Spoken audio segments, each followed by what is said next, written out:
السلام عليكم ورحمة الله وبركاته، كيف حالكم؟ إن شاء الله تكونوا بخير وبتمام الصحة والعافية. بحب أشكر كل المشتركين في قناتي وبرحب بالمشتركين الجدد. أهلا وسهلا فيكم جميعا. اليوم حساوي فطائر السبانخ وحبيت أشارككم الوصفة وأتمنى هذا الفيديو ينال إعجابكم وما تنسوا اللايك. وأول شي بحضر العجينة. طبعا العجينة عبارة عن طحين وملح وماء، وبخليها يعني طرية شوي، وأضفت لها بعد معجنتها شوية من زيت الزيتون. يعني فقط العجينة، ما بنضيف لها إلا الملح والماء، يعني ما في أي إضافات تانية. وبعد ما عجنتها زي ما انتم شايفين جبت صينية، أضفت فيها شوية من الزيت النباتي وكمان شوية من زيت الزيتون، يعني خلطتهم مع بعض. وهان زي ما انتم شايفين بدهنهم بالصينية منيح، يعني الكمية مش كتير كبيرة. هان حقطعهم لكرات صغيرة. طبعا في بحبوا انهم يحطوا كمية الزيت اكتر، بس انا ما بحب. لانه الزيت يعني اذا خليناها سواء زيت نبات او زيت زيتون بزيت كتير، او غرقناها بالزيت، بخليها بعد ما تنخبز انها تطرى وتبوش. فهيك افضل، يعني زيت قليل. وزي ما انتم شايفين بدهن كل الكمية، مجرد دهن فيها وبحط بخليها بالصينية. طبعا انا ما ريحت العجينة بعد ما عجنتها مباشرة.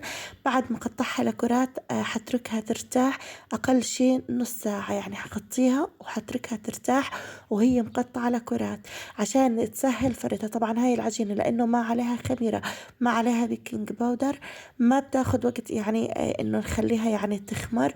فعلى طول كورتها، وهي زي ما انتم شايفين بعد ما كورتها بهذه الطريقة. هان انا غطيتها زي ما انتم شايفين بالنايلون، وحغطيها كمان بقطعة قماش، وحتركها تقريبا نص ساعة لحد ما ترتاح وعشان تسهل معي بالفرد. وهان حأساوي الحشوة. هان حضيف السبانخ. طبعا أنا استخدمت السبانخ المجمد لأنه هو كان عنده متوفر فاستخدمته. زي ما انتم شايفين هذا لونه بعد ما طلعته من المجمد. طبعا طريقة تجميد السبانخ، طريقتي بقطعه وبغسله، بتركه 10 دقايق يتصفى من المية اللي بتكون يعني مية الغسيل، وبعدين ببكته بالأكياس وبحطه بالمجمد. طبعا يعني ضروري نحطه بالمجمد، يعني لما بدنا نحتفظ أو إذا يعني سوينا إشي بالسبانخ وزاد معنا سبانخ وبدنا نحتفظ فيه، ضروري إنه بالمجمد عشان ما بتغير لونه. زي ما انتم شايفين أنا سويته بالسبانخ المجمد، أنا قربت الصحن اللي فيه كان السبانخ عشان تشوفوا كيف. بعد ما جمدته تقريبا شهرين، هذه كانت النتيجة، ما عليه أي إضافات. وهنا زي ما انتم شايفين قطعت البصل ومرته شوية وأضفته، يعني البصل المقطع قطع صغيرة زي ما انتم شايفين، بضيفه للسبانخ. والآن حضيف التوابل. طبعا التوابل اللي حضيفها حضيف السماق، حضيف شوية من الكمون، الفلفل الأسود، كمان أضفت هريسة الفلفل اللي هو الفلفل الأحمر المخروط أو المطحون احنا بنحكي له. هنا أول شي أنا بعد ما أضفت البصل والسبانخ بضيف الفلفل الأحمر المطحون اللي هو الفلفل المخروط. في البلدان التانية تقريبا بسموه، غالبا بسموه هريسة الفلفل. زي ما انتم شايفين أضفت تقريبا معلقة ونص. وطبعا بعد ما أضفت هريسة الفلفل الآن بضيف باقي الإضافات اللي هي السماق، فلفل أسود، كمون، عين الجراد اللي هي الشبت، بذور الشبت، احنا عنا بنسميها عين الجرادة أو الجراد الناشفة في ناس بسموها. وأكيد ما بننسى الملح. الآن زي ما انتم شايفين حضيف الملح. الملح دائما الكمية بتكون حسب الذوق، يعني في ناس بحبوا إنه الأكل يكون أقل ملح، في ناس بحبوا وسط، في ناس بحبوا الملح يعني تكون زيادة. فدائما الملح، دائما سواء الملح أو السكر بكونوا يعني حسب الذوق. فهان زي ما انتم شايفين أنا أضفت الفلفل الأسود، وحضيف كمان عين الجرادة اللي هي بذور الشبت اليابسة أو بذور الشبت الناشفة. هنا بضيف الشبت زي ما انتم شايفين، بذور الشبت بضيف تقريبا معلقتين.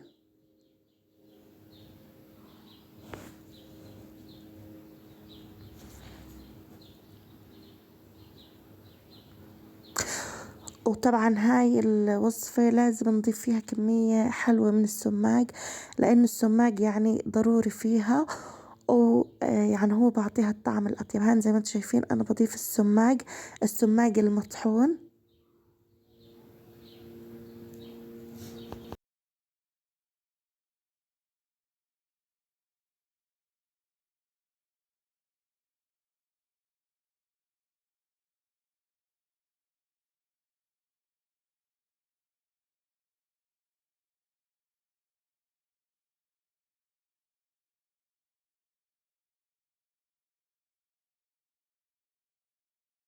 وبعد ما ضفت التوابل الآن حضيف زيت الزيتون.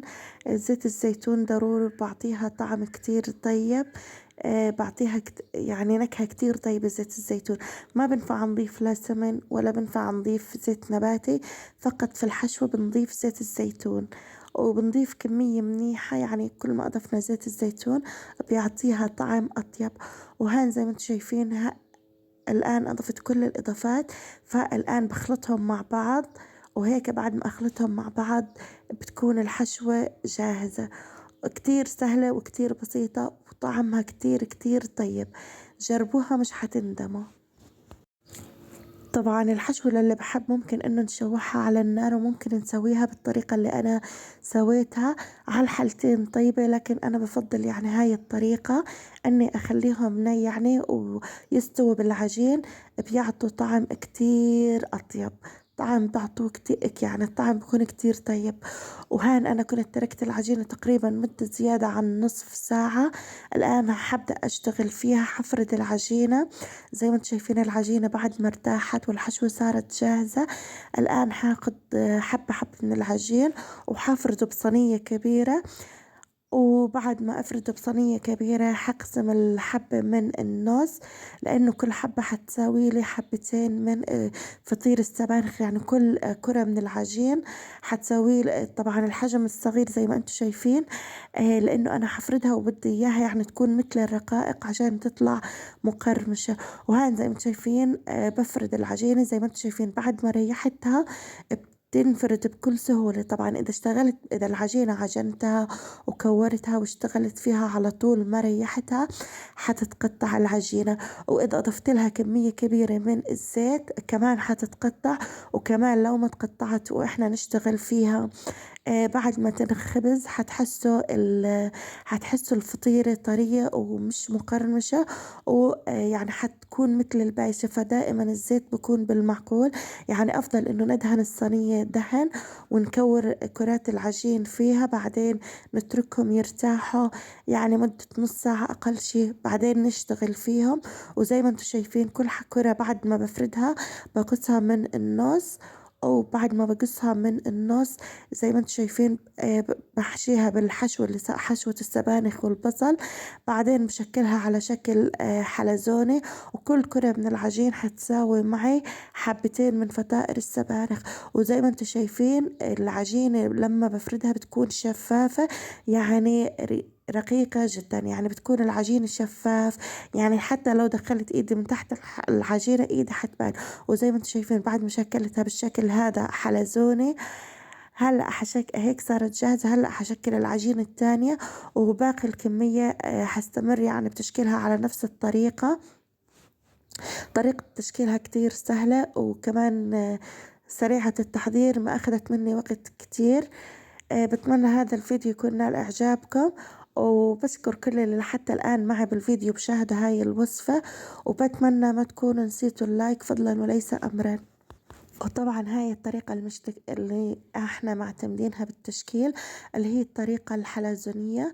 وممكن انه اللي ما بحب يشكلوها بهاي الطريقة يعني انه يكور العجينة لكرات اصغر ويشكلوها على شكل مثلثات او على شكل مربعات. يعني بتكون طريقة التشكيل كمان حسب الرغبة او حسب الذوق. لكن احنا يعني هاي الطريقة الأصلية لتشكيلها. بس يعني طريقة التشكيل ممكن إنها تاخد وقت شوية، لكن هاي يعني الطريقة كتير طيبة.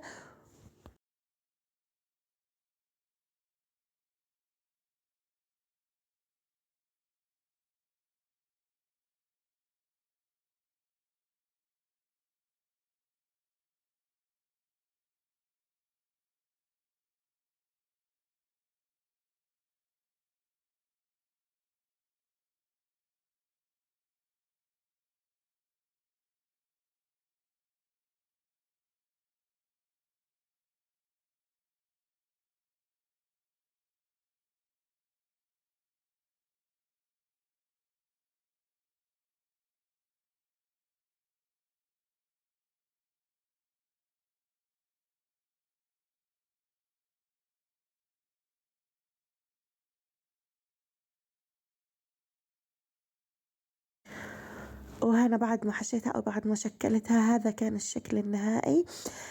طبعا على طول بعد ما بشكلها بدخلها الفرن على نار متوسطة. طبعا النار حتكون متوسطة عشان الحشو اللي حشيتها فيها يعني ما هي مستوية، عشان يعني تستوي وتتلدلد يعني والحشو من الداخل تطلع مستوية.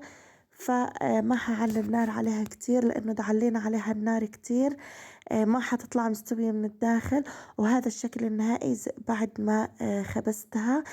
ريحتها بتشهي وطعمها كتير طلع طيب، وما خدت وقت كتير يعني ما أخدت وقت كتير بالتحضير. وهذا كان نهاية الفيديو لليوم. بتمنى هذا الفيديو يكون نال إعجابكم، وبتمنى ما تكونوا نسيتوا اللايك فضلا وليس أمرا. وبشكر كل اللي شاهدوا الفيديو مشاهدة كاملة، وكل اللي دائما بدعمونه. وزي ما انتم شايفين أنا الآن بوريكم إياها مقرمشة وطعمها كتير طيب، وزي ما انتم شايفين ناشفة ما فيها زيوت طبعا كتير، لأنه الزيوت إذا كان فيها نسبة كبيرة من الزيوت يعني حتى حتتعب المعدة، وغير هيك يعني حتكون بايشة وما حتكون طيبة كتير في الأكل.